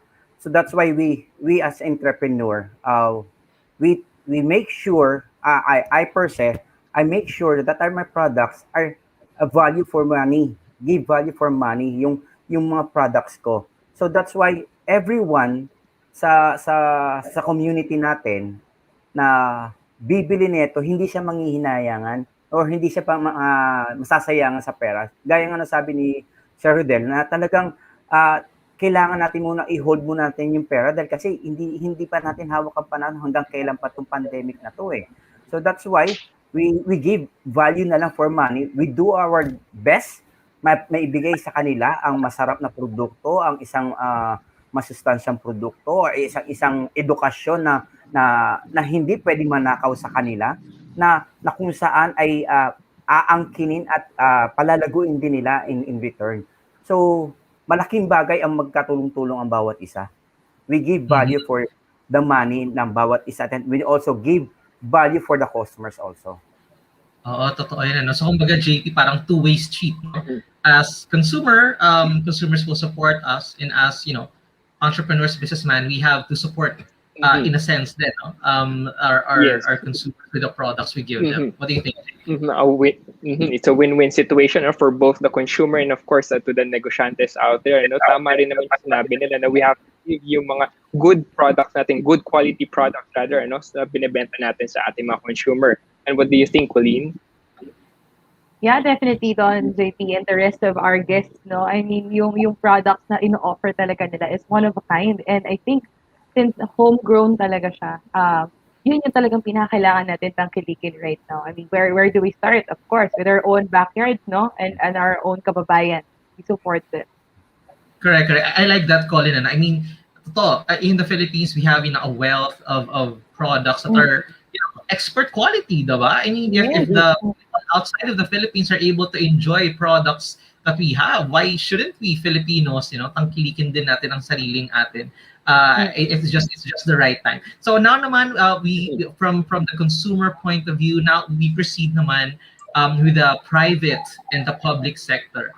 How do you think the private and public sector can work together to push local products to go mainstream? And let's start with Rodel. What do you think? I think they are already doing at least their best to sa public sector to really engage with the private sector. Kasi in the case of the government, like here in Quezon, DTI, I mean Department of Trade and Industry Quezon, they have programs like Kapatid Mentor Me Online and One Town One Product that really boost the products of their local regions.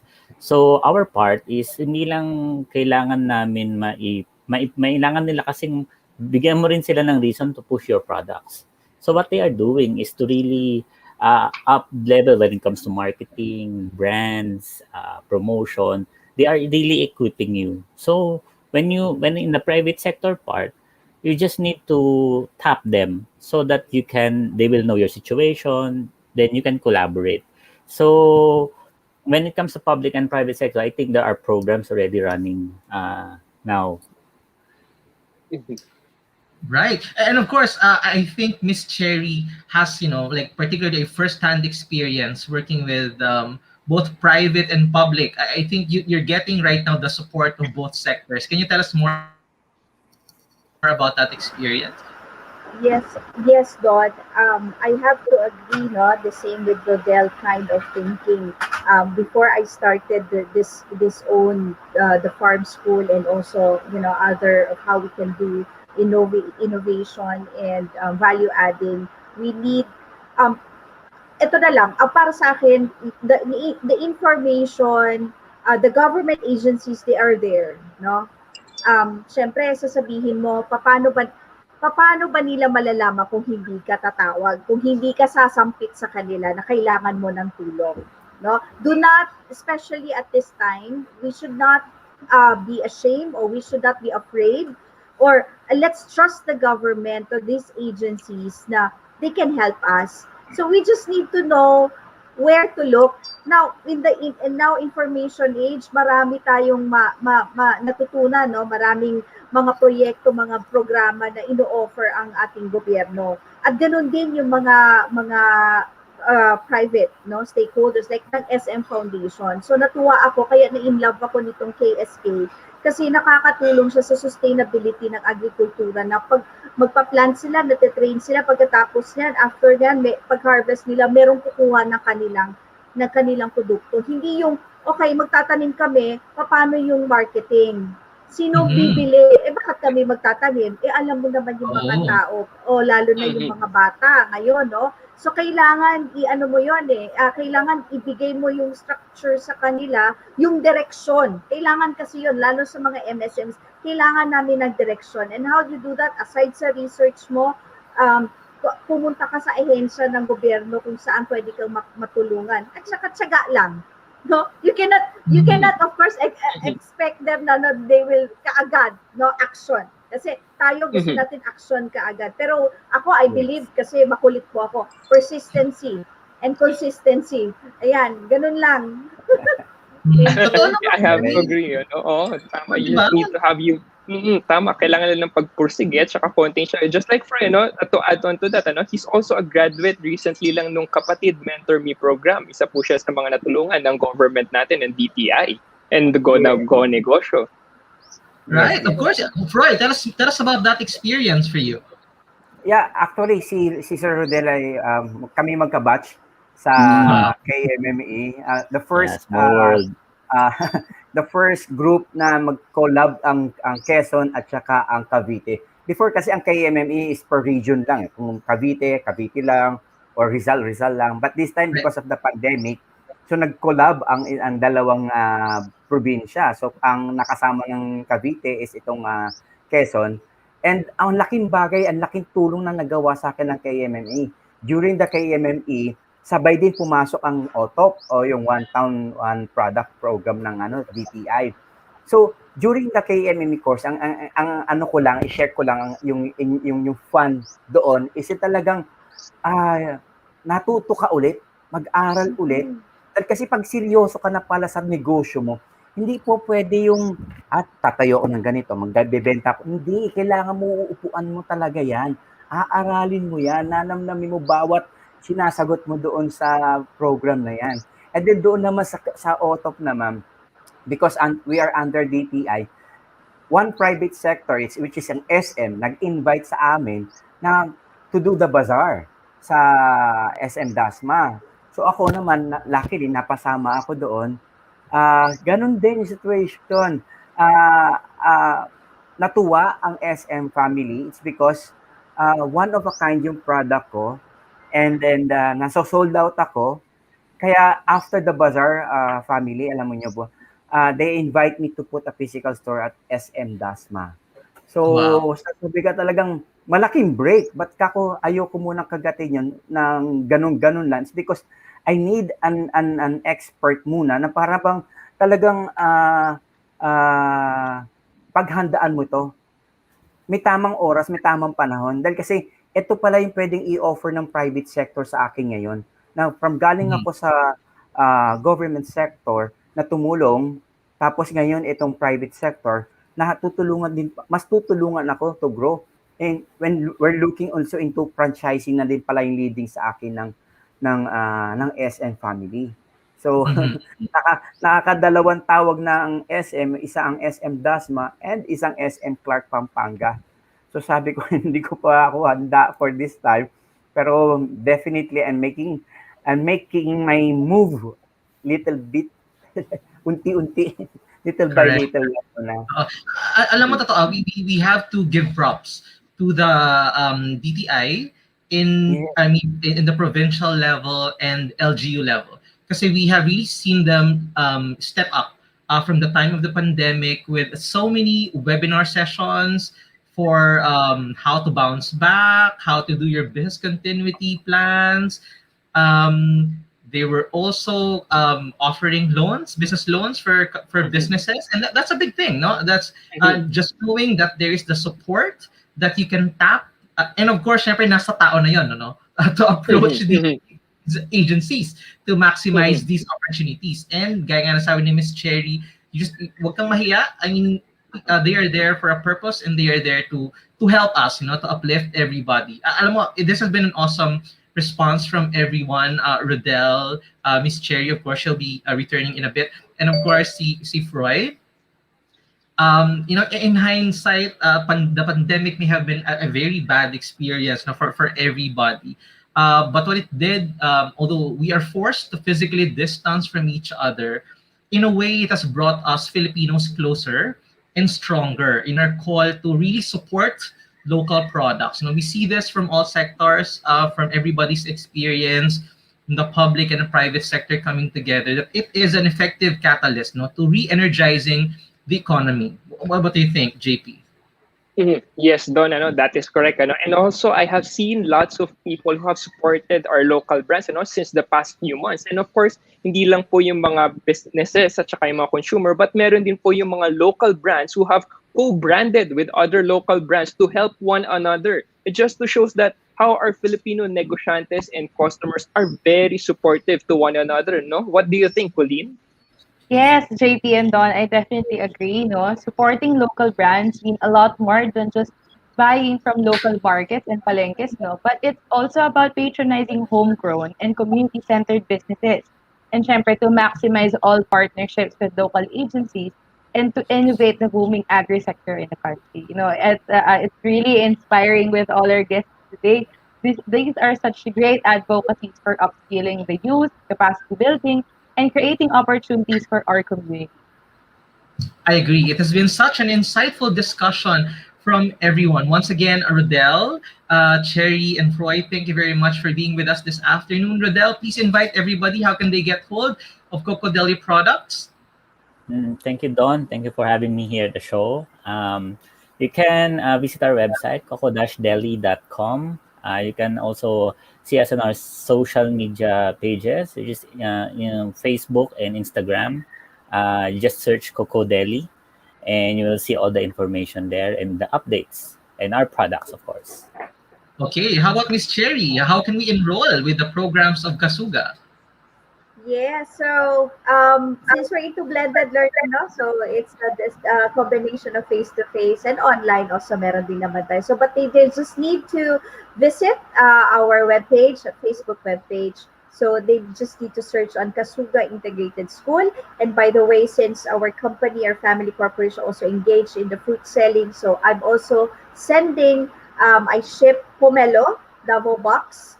It has all the Davao local, syempre advocate tayo ng local products. So it's like bringing Davao experience to you there in Manila, Luzon, Visayas, So pomelo, mangosteen, durian, anything, I put them in a 5 kg box. I send it to Manila. It's a door-to-door delivery. You just need to pay me 18 pesos per kilo. So, ganon ang nagiging develop na skill natin pagdating sa pandemya. So kailangan mamuhay tayo. Sustainable. Thank you. It's nice to have some Davao flavor in your homes. Yes. And now naman Freud, of course, for our daily merienda, how can we enjoy Mama Cel's cremaroons? Yes, you can follow us sa Facebook po namin, Facebook na Mama Cel, Primaroons, and be a reseller for Mama Cel.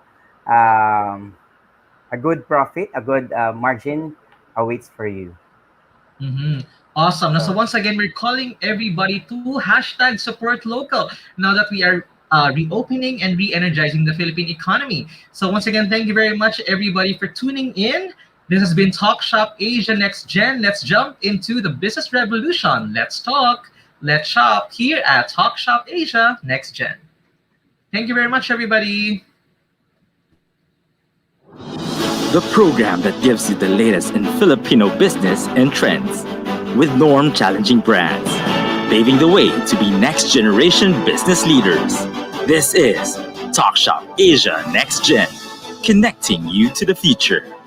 Hosted by business and transformation mentor Rolly Bagaspas, franchise and business coach Don Senita, and beauty and business maven Muriel Villanueva. together with Mr. Millennial JP Morales and Agri and Youth Advocate Colin Valyaban. Jump into the business revolution. This is your Talk Shop Asia Next Gen, only here on Big Media.